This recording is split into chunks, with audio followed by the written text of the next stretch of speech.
जी। जो कंट्रोवर्सी 2-4 दिन देखने को मिली, तो महराज मलिक साहब के लिए क्या कहने वाले जी हैं आप इस शो के अंदर?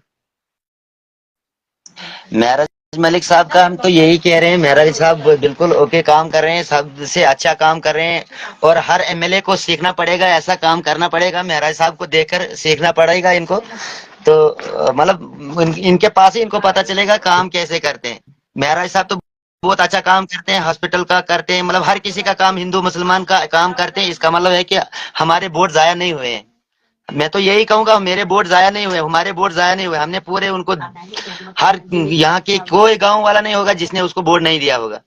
इसका तो मतलब हम तो फकर समझते हैं कि हमारे वोट जाया नहीं हुए हैं। वो गरीबों के लिए लड़ रहा है, उनका दिल साफ है। और बार बार हमारे पास फिर मोड़ मोड़ के आते हैं, पूछते हैं क्या बात है, ठीक हो, है तुम्हारे पास कुछ नहीं है, सब कुछ पूछते हैं। हम उसका बहुत बहुत शुक्रिया करते हैं महराज साहब का। सर, आपने जो अभी बात की कि ये जो सबका काम करते हैं, हमें वही नेता चाहिए जो सबका काम करे।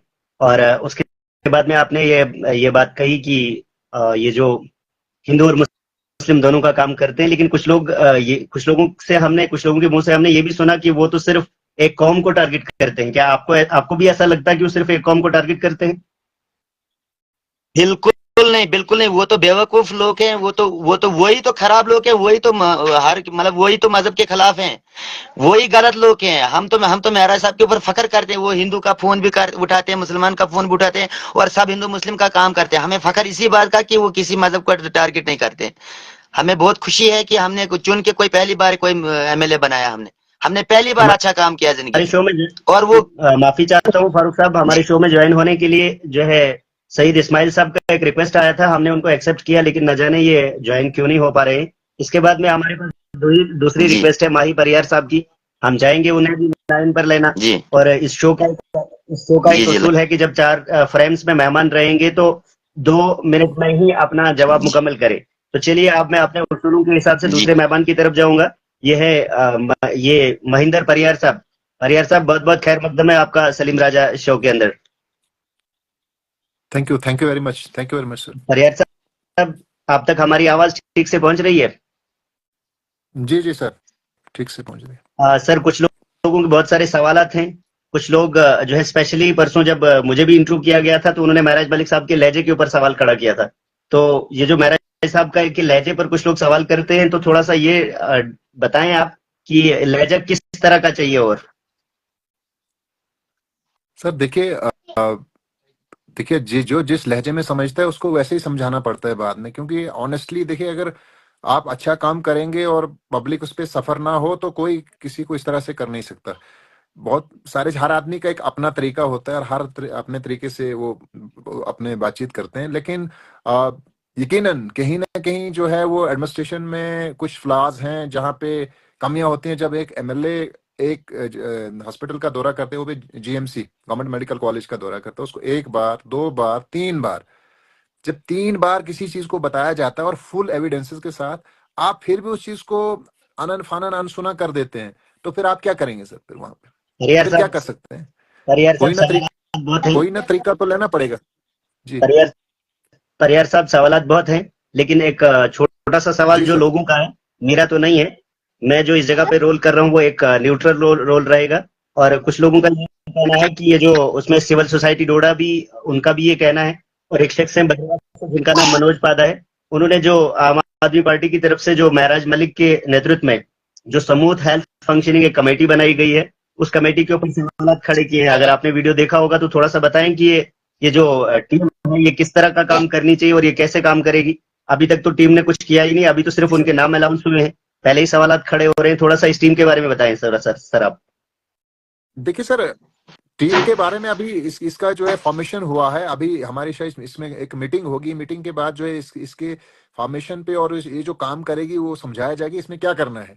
मोस्टली जहां तक मुझे समझ आती है कि देखिए, जो हेल्थ स्ट्रक्चर है, कि हम कोई हेल्थ मिनिस्टर्स तो नहीं होंगे या कोई हम जाके किसी को वहां पे जो है दबकाने का काम करेंगे कि भाई, हमारा एक कोऑर्डिनेशन का मसला होता है कि भाई जो कमियां हैं, क्या कमियां हैं सिस्टम के अंदर, क्या चाहिए, क्या रिक्वायरमेंट्स हैं, तो वो कम से कम हाईलाइट करके हम वहां पे मदद कर सकते हैं। ये चीज हो सकती है। नेवरदलेस मुझे अभी खास पता नहीं, और ना ही मुझे इस चीज का कोई लिखित में मिला है कि हमारी क्या काम होगा। बट यही होता है, अगर मैं अपने हेल्थ सेंटर में जाके देखूंगा कि वहाँ क्या कमी है, वो जाके हम एडमिनिस्ट्रेशन और गवर्नमेंट के सामने वो चीजें रख सकते हैं और हेल्थ प्रोसेस को एक प्रॉपर काम करने में उसमें मदद हो सकती है और लोगों के लिए फायदा हो सकता है। बट ये बातें करना, आप कमेटी बनी, अब पहले से अभी अभी इस चीज में वो लोग जो है पहले क्रिटिसाइज कर रहे हैं, यार पहले फंक्शनिंग तो करने दो, आप देखिए कि काम कैसे होता है। तो ये चीज जो है, हम लोगों में सबसे बड़ी प्रॉब्लम क्या है कि हम लोग जो है एक दूसरे की टांगे खींचना बस स्टार्ट कर देते हैं। यार कोई भी काम हो जो पब्लिक के बेनिफिट के लिए है वही काम करना चाहिए। हम ये नहीं कहते कि पीछे क्या किया आगे क्या है, हम क्या करेंगे वो मैटर कर जाता है। हमारे पास अब इस वक्त अगर मुझे कोई काम करने का मौका मिलता है तो मुझे वो काम करना चाहिए, प्रॉपर करना चाहिए। अब ये कह देना कि अब जो डॉक्टर्स हैं, अगर डॉक्टर्स जो है गवर्नमेंट की बात नहीं मानते तो आप बताइए सर आप क्या करेंगे वहां पे। सर हमारे सब डिस्ट्रिक्ट गुंदों के लिए हॉस्पिटल्स के ऑर्डर्स हो जाते हैं कि भाई आप ज्वाइन कीजिए, उन्होंने ज्वाइन ही नहीं किया, उन्होंने इग्नोर कर दिया गवर्नमेंट को। अब आप यहाँ यहाँ क्या कहेंगे, सर क्या कुछ कर सकते हैं जब लोगों का डॉक्टर गवर्नमेंट कुछ की लोगों बात का नहीं इस मानता टीम तो के हम लिए दूसरे लोगों की बात क्या मानेंगे। नहीं, इस टीम का एक पॉजिटिव रिस्पांस भी आया है। कुछ लोगों का ये कहना है कि ये जो टीम है ये जो पेशेंट और डॉक्टर के बीच में एक ब्रिज का काम करेगी। कुछ जगहों पर पेशेंट्स जो होते हैं वो डॉक्टरों से बात करने को डरते हैं, या जिनके पास वो इल्म नहीं होता कि हमने किस डॉक्टर के पास जाना है, कब कौन सा डॉक्टर बैठता है, कब उसको कौन सी फैसिलिटी कहाँ से मिलेगी। तो कुछ लोगों ने इस पे रिस्पांस भी दिया कि ये कमेटी, ये टीम जो है ये काम करेगी, एक ब्रिज, सोशल ब्रिज बनेगी between the patient and the doctors. क्या यही काम करेगी? सर मैंने पहले कहा कि इस वक्त अभी लिखित में हमें ऐसे मिला नहीं कि हमने करना क्या है। हम्म, अभी जस्ट ये फॉर्म हुई है, अब इसमें मीटिंग होगी, इस पे बात भी होगी, तो मुझे तो अभी कोई खास पता नहीं इस बारे में, तो मैं अभी बताऊंगा नहीं। लेकिन हाँ बिल्कुल इसी तरह का सोशल वर्क ही तो करना है, एक सोशल ब्रिज की तरह ही तो काम करना है। हमको दूसरे तरह के लोगों की तरह नहीं कि डरा धमका के कोई चीज करनी है। देखिए सर, जो कोऑर्डिनेशन से काम हो सकता है और हमारा जो मकसद है that is the welfare of the people, लोगों की जो मदद हो तो वहां पे उसके लिए जो एफर्ट्स हो सके करने हैं तो वही करने हैं। तो बाकी अब अपोजिशन तो फिर बात करते रहते हैं और इनके लोगों ने क्या किया है पीछे वो सबको पता है, तो नहीं, वो चीज कुछ यहाँ लोगों पे ने नहीं है। जवाब भी देना शुरू किया है। जो हेल्थ, जो ये सिविल सोसाइटी डोडा है, तो एक वीडियो मंजर आम पे आई थी, वो मैंने अपने पेज से भी शेयर की है। एक शख्स है, वो भी आम आदमी पार्टी से अपना ताल्लुक रखते हैं, जिनका नाम शेख इम्तियाज बशीर है। उनका उस कमेटी को ये जवाब था कि ये सोशल सोसाइटी डोडा है, मुझे तो खास इनके बारे में जानकारी नहीं है। ये एक गैर सरकारी तंजीम है जो 2012 में उनका नाम सुना था और आज उनका नाम सुना है। सिर्फ नाम सुनते हैं तो काम नहीं सुनते कुछ। तो क्या आप उनके काम के बारे में कुछ इल्म होगा आपको? नो सर, मुझे कोई इल्म नहीं है। देखिए अगर काम किया हो तो उसका इल्म जरूर हो जाता है। तो बेहतर है कि लोगों को काम करने चाहिए। जब आपके पास सरकार आती है, सत्ता आती है, पावर आती है, तो वो काम करने के लिए होती है और दैट इज नॉट परमानेंट, वो हमेशा रहने वाली नहीं है। तो लोग आपको याद करेंगे आपकी कंट्रीब्यूशंस के लिए कि आपने सोसाइटी के लिए काम क्या किया है। जब 5 साल के बाद कोई व्यक्ति जो है, कोई लीडर जो है लोगों के पास दोबारा से वोट मांगने के लिए जाता है तो उसके पास रिपोर्ट कार्ड होता है कि उसने क्या किया है 5 साल में। तो अगर नहीं किया है तो लोग ऐसे ही उसको दुत्कार देते हैं, अगर किया होगा तो लोग फिर चुनेंगे। तो कहने का मतलब है कि हमको काम करना है सर। अगर कोई तो मैं कमेटी बनती है, कोई भी काम है, वो कोई एमएलए है, कोई मिनिस्टर है, अगर वो कमेटी बनाता है तो आप वो अपने काम के लिए वो काम करना चाहता है, इसीलिए वो कमेटी तैयार की जाती है। मैं कहता हूँ ऐसी एजुकेशन पे भी बननी चाहिए, ऐसे हेल्थ पे भी बननी चाहिए। ये 2 ही सेक्टर्स हैं जहां पे हमको मेहनत करनी है और बेटर रिजल्ट देना है 5 सालों में, वो हेल्थ और एजुकेशन है। अगर हमने ये 2 सेक्टर्स डेवलप कर दिए तो समझो हमारी सोसाइटी बिल्कुल ठीक हो जाएगी।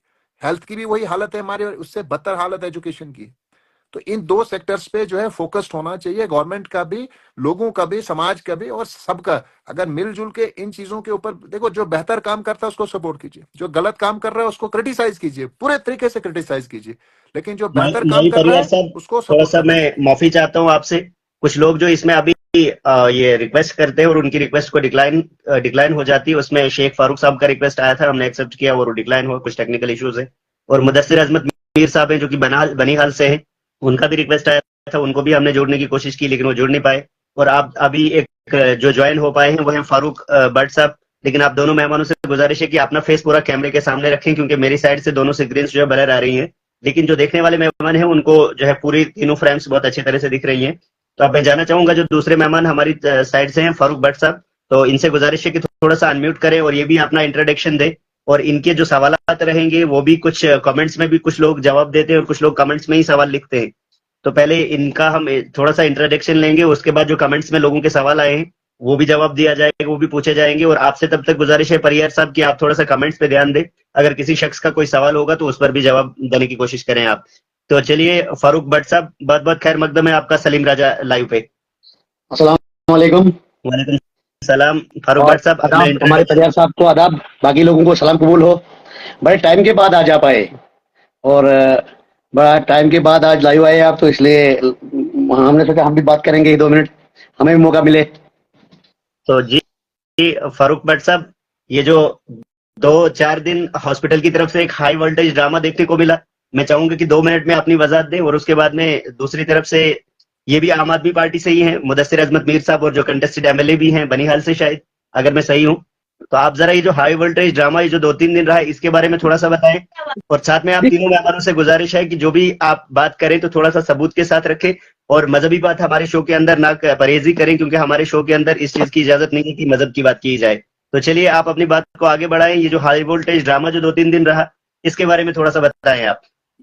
सर बात सुनिए मेरी, पहला ये मसला है कि मुझे 5 मिनट दीजिएगा आप। नहीं, 5 मिनट सबसे मसला, सिर्फ 3 मिनट सर, 3-3 मिनट के बाद आपके पास फिर से आएंगे सर, और ये सबसे हमारे शो पहले की सबसे पहले ऐसा मसला है कि हमारा स्टेट का कैबिनेट मंत्री सकीनातू जी, मुझे लगता है वो बहुत घुमंडी है। 5 दिन 6 दिन से ड्रामा चल रहा है डोडा हॉस्पिटल में, और वो टस से मस नहीं हो रहे हैं।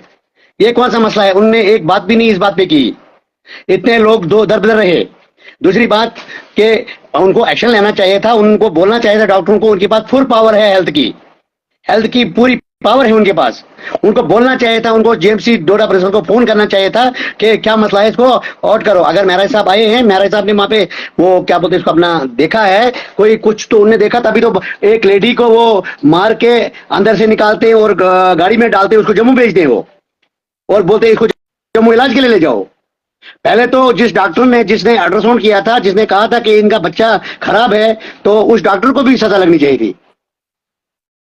तो ये तो डी साहब का भी काम है, डी साहब हमारे अच्छा काम करते हैं, लेकिन फिर उकसा के तो एफआईआर उल्टा लगाते हैं। और कमेटियां, बात सुनिए मेरी, पहले भी हम लोगों को लूटा गया है, गांव वाले लोगों को, गरीबों को लूटा गया है, और गरीबों को लूटा गया है। अब लूटने वाले लोग नहीं है। कमेटी हर एमएलए बनाता है, और हम हर एमएलए कमेटी बना, ऐसे कमेटी के बगैर कोई अकेला एमएलए नहीं चला सकता है, न इस पे कोई चैलेंज कर सकता है। कमेटी बनती है, एक ही कमेटी बनेगी जो हर चीज पे ख्याल रखेगी, चाहे वो हेल्थ है, चाहे वो एजुकेशन है, चाहे वो बाकी चीजें हैं। देखिए बाकी लोग काम अच्छा कर रहे हैं, क्यों बोलेंगे? हेल्थ में ज्यादा खराबी है तो हेल्थ को देखना जरूरी है। हर डॉक्टर है जिसको अपना क्लिनिक नहीं है, हर डॉक्टर है जिसको अपनी मशीनरी नहीं है। हमें पता है डोडा का, हम डोडा में रहते हैं, हमें पता है। हम तो हमें नहीं बोलते हैं आप कहाँ से दवाई लो, क्या एजेंट बैठे होते हैं ओपीडी में, ओपीडी के बाद में एजेंट बैठे, टेस्ट के अलग एजेंट होते हैं, दवाई के अलग एजेंट होते हैं, बाकी अलग एजेंट होते हैं। हमें मालूम है, हमें सबूत है, ऐसी कोई बात नहीं है। ऐसे भी कुछ 5-6 डॉक्टर हैं, कुछ नाम डाले हुए थे, जो अच्छे लोग हैं, जैसे डॉक्टर सुशील एक है, बहुत काबिल इंसान है, बहुत अच्छा है, इसमें कोई शक नहीं है।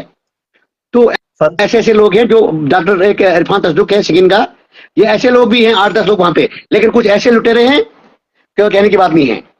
फारूक साहब, कुछ कमेंट्स में भी आपके बहुत सवाल आए हैं, जो आपसे अभी बाकी सवाल भी पूछना बाकी हैं, लेकिन हम अपने शो के उसूलों के हिसाब से ये इसमें को राउंडिंग में चलाते हैं, और माफी चाहते हैं कि जो शख्स जुड़ नहीं पाता वो कमेंट में अपना सवाल रख सकता है, और उनके सवालों का जवाब भी लेंगे।